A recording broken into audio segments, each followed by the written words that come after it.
بله مستر آقا نشتری که برنامه شما را تماشا کنیم آقا ایتی از محصولات عام منطقه تمام روستایی که کوپایی هن آقا ایتی از محصولات اصلی اشن فطر یا کنس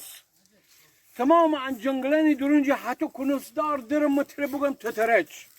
آقا عن کنسون اشن چی کنن الان انا برسی الان موقعی آقا صبر بگم بره گرم بعد وقتی که با ما عن کنس فچی شروع به عشان يا أن كل سنة شنن عشان أقول فتر أتى ريزن عشان أقول فتر عشان شنن عفو كنن يا قرم بعد بمو عشان هدار جورجا بزن أي خوردن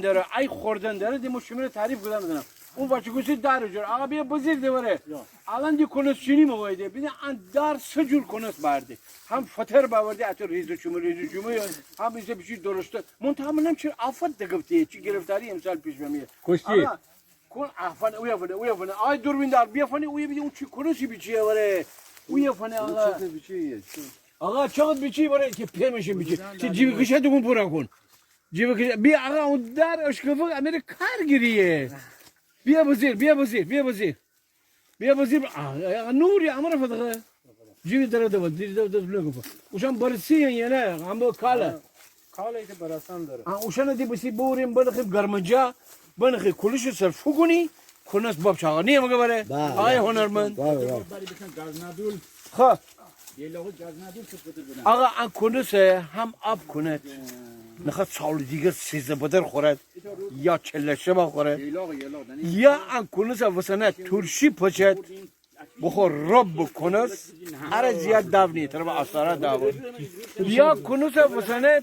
چی کند چی او کنس دوشاب هم داری آینده سگ زریه هشونه اونم چی دنی ولی دهیار هشونه با همه بدنم ان دهیار دینی بعدم کنوسی ان دهیار تاثیر کرده فعالیتان چوبه هایی که خیلی راستینن میزونینن الان پیرن تبر دومه دسته تبر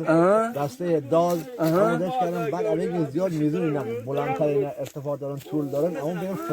فترلس ایتی از محصولاتی که از کنسدار گیرن فترلس بله فترلس الان من دیتی رو بگویم تو دینی فترلس چطور چگونه ده؟ بله بگو بدونم چه اطلاعات داری؟ از اول بگو اول دیگه روکا خاله یا نازکه ای دازی نه یواش گازین کند اما اینا بایم کت سنه داری کت سنه بعد ای موازی بی اندار نشان بده اندار بله ان شاخه مثلا بله ان شاخه اون شاخه نه اون نه